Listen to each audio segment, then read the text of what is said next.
Hello, it's Lani, and today I'm going to talk about the freaking horrible emotional ups and downs. But first, I have a very serious story. It's total biography, true events. They've made movies about it. It's seriously huge and massive worldwide. I'm sure you've heard of it. So, it's called the Mighty Ducks. One of the ways I get into my energy is screaming, moving, dancing, and if you've seen the Mighty Ducks, like I said, very serious documentary that's changed the world. Just before they go to compete, they all start clapping. Quack, quack, quack, quack, quack, quack, quack, quack, quack, quack, quack, quack, quack, quack, quack. Yeah, so that's one of the ways I get into my energy, but I mean, let's get real. Every sports team that we've ever seen, how do they freaking pump themselves up, right? They just start getting the energy all up. So the reason I'm bringing that up, I even gave myself goosebumps just there. Quack, quack, quack, quack. Dude, try it. It's like a great freaking way to get your energy up.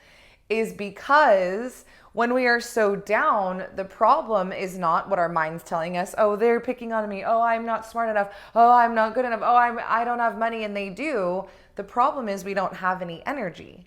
And when we don't have any energy, we can't do anything. Dude, I love to say that there were so many amazing things I missed out on because I didn't have any energy. I couldn't get out of my own fucking head, and therefore I couldn't leave the house, and I couldn't do amazing, epic shit. So, starting it off right with the Mighty Ducks, getting our quack on. Now, getting to the point about the horrible emotional ups and downs. I haven't met anybody who hasn't been able to reprogram and do this work who was like, oh, I'm cool. I'm mellow, I'm solid, I'm grounded, like, I'm fine. And if they were, it's because they were fucking high or they were numbing. There's no way without reprogramming the ego's number one job. It's literally like the best defense lawyer in the universe. Its number one job is to turn everybody against you. So then you're going into full just like, and so we have these horrible crashes. And it's like, there could be nothing wrong. I was the drama queen. And I would always make huge things out of nothing. I would always take everything super personal, even when it wasn't an attack, because the ego is the best defense lawyer in the world and is always looking to prove its case. Even when it was not an attack, I would take it as an attack. I would get defensive, and therefore I would just like my energy. It's like, okay, you know when you cook a baked potato and you have to like put a fork in it before you put it in the oven so it doesn't explode? It's like all of a sudden when we start taking shit personal and when we give all of our power to the ego and the ego takes the steering wheel, it's like the ego just punctures you with the fork, and then all of your energy is just completely shooting out. So we feel we get this high of like anger or whatever emotion that you do it like, oh, I'm so sad, whatever. We get this huge rush of emotion. And unfortunately, we connect that to being alive. So it's like I would always get angry because I'd be like, oh, I'm feeling something finally. Like, that's not an emotion today that I choose to go to for like, oh, I'm so full of life and this is amazing. That used to be my go-to so I could feel something. Oh, I'm so passionate. No, bitch, you're not. This is me talking to myself. You're insecure. You're completely taking everything personal and you're making shit up to feel sorry for yourself. So that initial spike, it's that, right? And that also comes from like, I used to get that when I'd get attention, when I'd feel totally accepted by somebody. I'd get these like external, I call them cocaine hits. It's like, external, yes, fill me up. And so I'd get these highs, and I would get the high from anger as well. And then because the ego is poking the fork in me like the baked potato, these huge crashes and these horrible lows, and they don't last for like 30 seconds. It's not like when we're in the ego, right? And when we're just like fighting ourselves, I just visualize it as this inner battle, and it's just like, it's like reminds me of Liar Liar when he's kicking his own ass. He's in the bathroom beating himself up to get out of court. That's what's happening. It's just like this fight with you and yourself. There's no clarity. It's so confusing. And we really do feel exhausted. So it's like, people are always like, oh no, but I'm so exhausted. I'm like, I know you're exhausted. Your energy levels are shit. Your cortisol levels are through the roof. I know you don't have any energy. I know that if you took a lie detector test, you would pass. I don't have any energy. I'm so overwhelmed. Oh, I have these horrible lows and I'm trying everything and it's not me. Like it's, happening to me. You would literally pass a lie detector test. So this is the tricky part. The highs and lows become addictive, and especially because the old Lani was a perfectionist, so I work with women who everyone's like, oh, what's up? I was like, oh, I help the old Lani. Like they're all, who do you help? What's up? What's your coaching program? Let's hear it. I'm like, oh, I help the old Lani. Perfectionist, masculine energy, controlling, pushing, taking everything personal, performer, putting the mask on, then like gossiping and being so threatened by anybody successful, by any beautiful women, and just like running over and over and over in my head and constantly doing the horrible ups and downs. So when we get to this point where it's like the ups and the downs we've now told ourselves that that's just part of the work. I am so exhausted. I must be doing the work. And that's like really scary and crazy. But if you can relate, and if you were anything like me, I was always like searching for the next cocaine hit. So I was all, oh, I need this new life coach. Oh, I need this new meditation. Oh, I need these new yoga pants. Whatever the fuck it was, I was always searching on the outside. And I was always telling myself, oh, I am desperately trying to break through this. And I had some little shifts, but I was totally out of control with it. So when I asked somebody, because I can see myself in every woman that I speak to that reaches out for help. I'm like, dude, you're literally word for word saying what my biggest problems are. That's why I know how you feel before you even tell me. But when I go back and think of the old Lani, and so when I ask these questions like, well, what are you doing? I'm doing everything. I've tried everything and I'm so exhausted and I'm so busy and I don't have any time for anything new. And so in their mind, they're actually like rewarding themselves for these gnarly external highs that they can't control and for these horrible lows that they can't get out of. And so they're just constantly rebuilding their life instead of having any growth. And I'm like, obviously, if you've come to me, you understand that there is this incredible, limitless, infinite source of love. You wouldn't be talking to me if you didn't have that type of philosophy, because that's what my ass believes. So you felt that before, and they're like, yeah, I felt it before.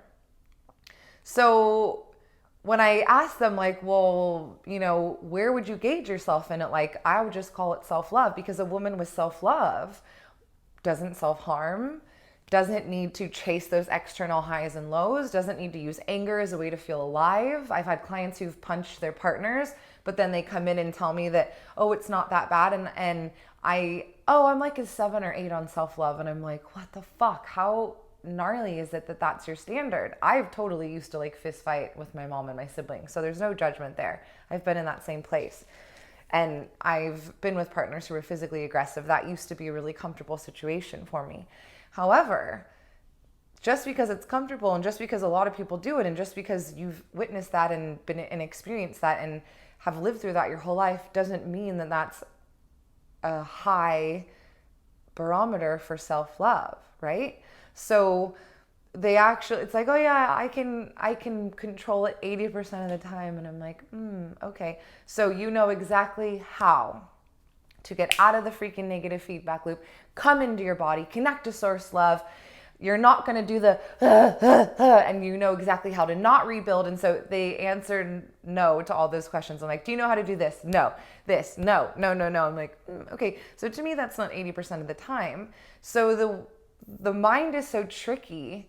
We can always find a loophole. That's what I like to call it. I'm like, when somebody is unhappy and I ask them what's going on, they don't really tell me what the problem is. What they're doing is they're, fighting themselves. There's like liar, liar, bam, bam, punching themselves. And they're going around and around as a means to make themselves feel better. So they don't know what the problem is. They can't control it. all there is a whole bunch of confusion and drama on the outside, which leads to the ups and downs. So I like to put it in perspective. So pick the most important person to you in the entire world. Of course, when it's my mom's, it's their children or your partners or your sister. I love my sister so much. Oh, I love my partner so much. I love my family so much. So pick the most important person to you. One, the most important person you love the most. Close your eyes, take a breath. All right, got the person. Open your eyes. So say that person is going to ride in the fastest sports car in the history of sports cars. It's this new invention. It's red with leather, and it's the fastest car in the entire world. It just got built, and your closest loved one, the person you love most in the entire world, has been chosen to drive in the passenger seat in that car. Now, the driver who is going to be driving the fastest sports car in the world, the newest invention, the red car with leather that basically can create flames out its butt when it hits the gas, goes, oh, I'm in control of it sometimes. Sometimes I can control it.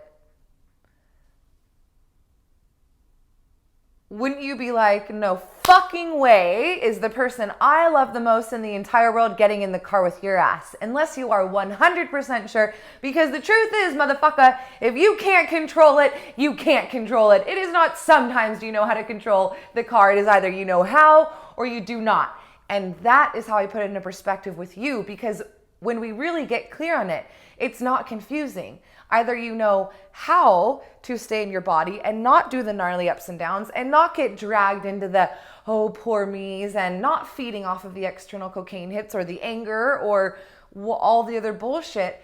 Either you know how and we choose to, not that we're perfect, because don't think that my ass doesn't get grumpy. But as soon as I feel that agitation, as soon as I feel that annoyance, I do a total check-in. I freaking pull it inside.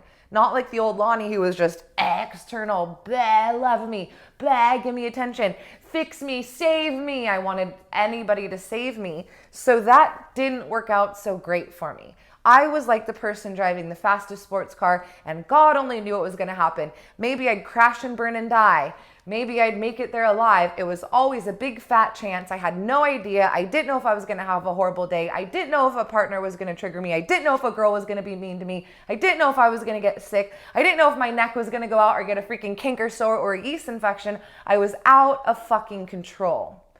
Do you see how when we put it in perspective, it's so clear? It's like either you're in control of your emotions, and as soon as you realize you've gone up in the head and listening to the ego, you know how to stop that negative feedback loop, because you either do or you don't. And if you wouldn't trust I just got goosebumps, the person that you love most in the entire world, if you wouldn't put their fucking life in danger, then why are you putting yours in danger every freaking day?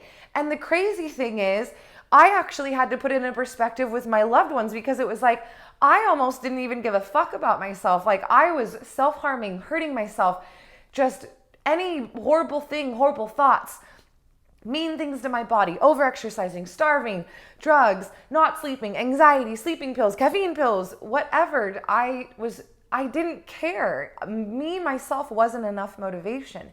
I had to go to the person that I love the most and say, would I let them in a car with some person who's like a little high and doesn't know how to control the vehicle? Absolutely not. No, I wouldn't. So why would I ever have different rules for myself?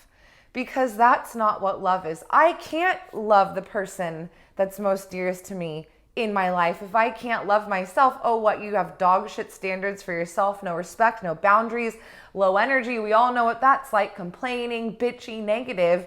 That's not love, but that's the state that we're treating our closest loved ones with. We're treating them with that. And it's like, it's the exact same. So that deadly vehicle is the same exact thing, if we put it into spiritual terms, is us being in our head, in our ego, bitchy, low energy, complaining, grumping, victim. It's the same. They're both deadly. However, we lie to ourselves and we say, oh, it's not my fault. Oh, I'm so busy. Oh, I can kind of control it. Oh, 80% of the time. Oh, it's not my fault. oh, I'm not as bad as I'm so much better than I used to be. What the fuck ever you want to say.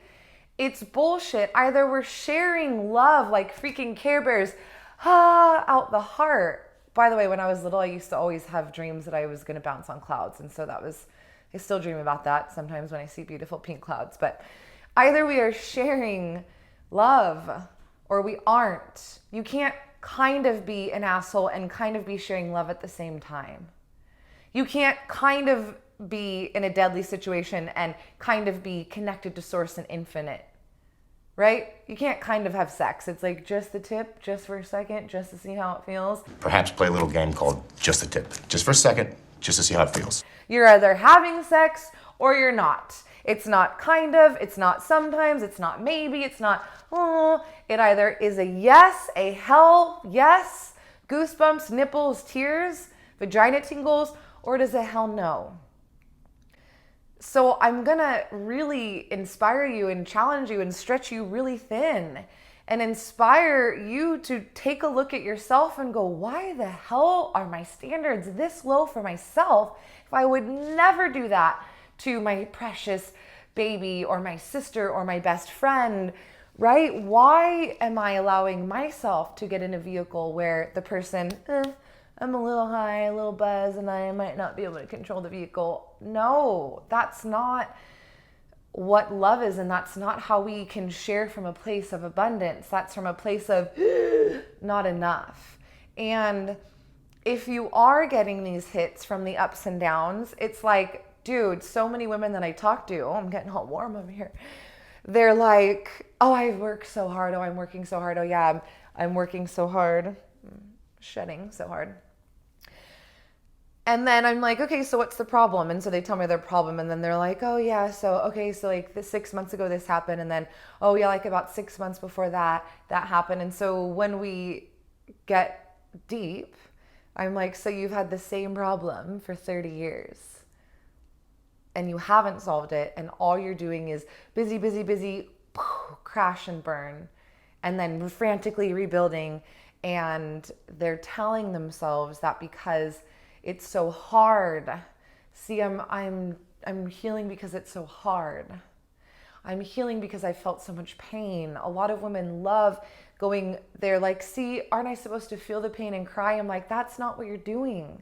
You're trying to get a hit of life through your veins by these horrible, uncontrollable, disempowering feelings. You don't have energy right now and you're not solving anything.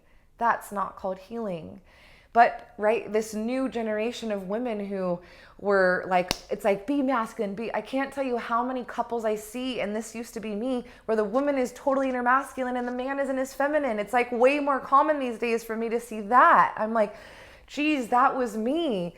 Like, how backwards has society switch these roles to where now, oh, don't be in our vulnerable, don't talk about like sex and your beautiful yoni and your spiritual vagina, oh, don't do that. Instead, be like a man and control. It's like so insane that that's where we are now, that we've regressed so much from our beautiful ancient healers who knew the power of the feminine, who knew that our energy is healing. We walk in a room, I hear this all the time now that I know how, and I choose to come back into my body. I'm not going external, fix me, save me, that I'm going deeply within. Feel your shit. This is your shit, your problem, your ego, your story. Change the fucking record. And I come back in my body. Life comes back in breath. Again, tears, goosebumps. So as I've been living 80% and more of the day versus I used to be in this state way less than 20%. I'd say like less than 5%. I was always sick. A great sign that you're not in your body.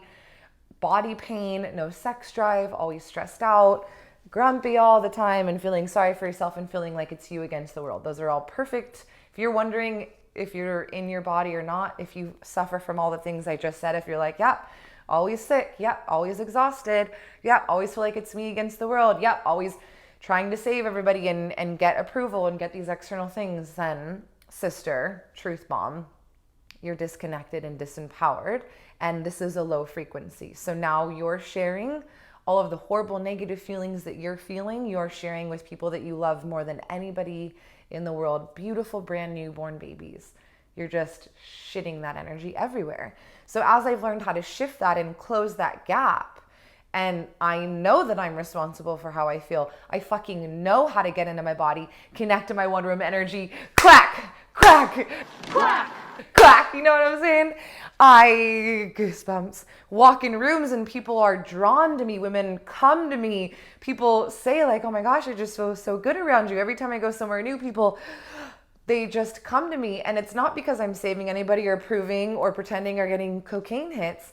The feminine energy, our energy is just healing. This is our gift. This is our universal gift. Every woman that is connected, we all have this, but every woman that is connected shares this. And so whenever anybody asks me my goals, I'm very clear. I want to lift the frequency of Mother Earth. I want to heal the Great Barrier Reef. I want to save the fucking rhinos.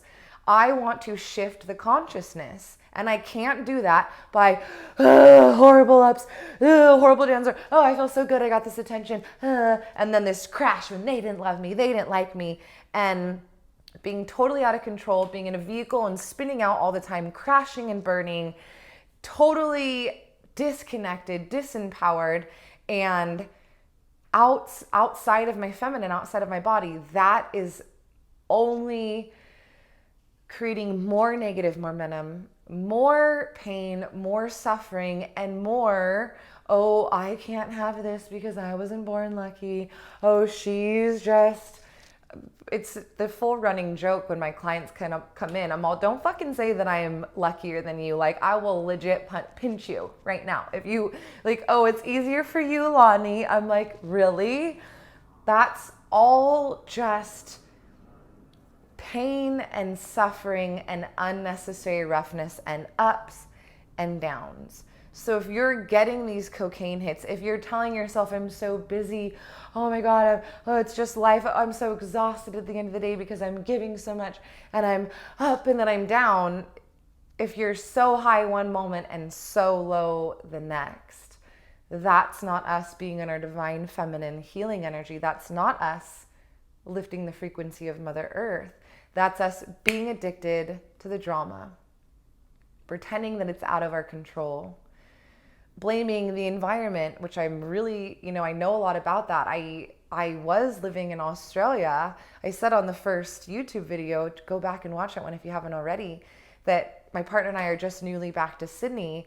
And the last time I was here, I was in a marriage and it was very unhealthy and very toxic. And I left blaming Australia. I blamed the environment because that's a lot fucking easier than looking in the mirror and going, bitch, what the shit? This is a pattern. You are 36. Get it together, right? It's a lot easier to blame.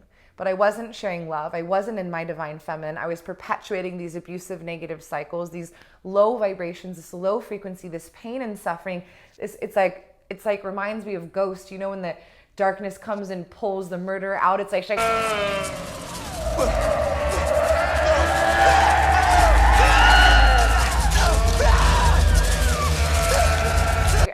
like dark and evil. That's the same as us being in this low frequency. That's exactly what we're doing energetically and spiritually. That's the energy we're sending out. And we love to go, oh, it's just me. Oh, I'm not bothering anybody. Really, really. We know energy is everything. I know your ass knows when you walk in a room and somebody is horribly negative and grumpy and you're just like, fuck, and you don't even need to talk to them, but you just know. So why the shit would it be any different for you? And that at that point when I realized I'm seriously addicted to drama, I'm telling myself I'm healing, but I'm really doing these horrible ups and downs. I'm out of control, and I would never put my beautiful little brother in the fastest sports car in the world with some dude who has no fucking clue if he's gonna crash or survive. I would never ever do that. Yet I'm sitting back, spreading out this toxic, low frequency energy that's not love, that's pain. What a fucking hypocrite. That's not what love is.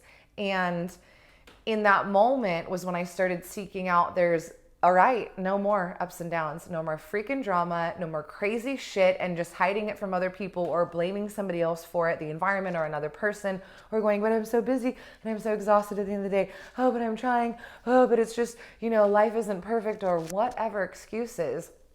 It was at that moment when I was like, enough is enough. And some people ask me like, oh, well, how? I'm like, well, I know that I wouldn't do heroin right now. I can fucking bet my life on that, right? That's not going to happen. So I know that I'm not going to do the horrible ups and downs and send out toxic negative energy. Now, am I going to feel emotions because I'm a human and I have ego? Right. Yeah, I am. But I also know that the longer I feed that shit, the more energy it takes for me to get out of those horrible clutches of darkness, and the less energy that I have to transform into love and actually do what I know my purpose is, lift the frequency of Mother Earth. So the only question is, how long do I want to feel like an asshole? It's not, how do I not do, how, I'm an expert at that. I learned how to do it. It's a freaking simple formula. 1 + 1 = 2. I know how. The question is, how long do I want to be an asshole and send out these horrible, dark, negative, painful vibes? Because if I hate myself and if I feel jealous and insecure and like my fucking parents ruined my life and my ex ruined my life, then I'm sending all that pain out to everybody and everything around me. And that is why we have so much destruction in nature. And I was a huge part of that. And I decided I'm not going to fucking do that anymore. So in the moment that I get that, oh, the old Lani, she's a crazy bitch. She wants to get all fucking drama and go high and like, dude, I spent a lot of years doing that. That was a very comfortable cycle. I literally was crazier than like Britney Spears episodes. Like any star, I'm like, oh yeah, I like had crazier episodes than that. I did that for so long. I hurt the earth for so long. I hurt my loved ones for so long that it's not an option. I'm not going to do heroin. I'm not going to have the crazy ups and downs. I'm not going to blame my environment. I'm not going to sit back and stay disempowered and act powerless. I know that my birthright, that I was given this incredible gift of being a woman and being in my feminine and healing. And I'm going to fucking honor that because that's my purpose. So I'm inspiring you to be aware. Cut the drama, cut the shit, cut the ups and downs. Cut it. What is your purpose? Get really, really clear. What were you put here to do? What is your purpose? And are you willing to settle for anything less? That's all I got for you today.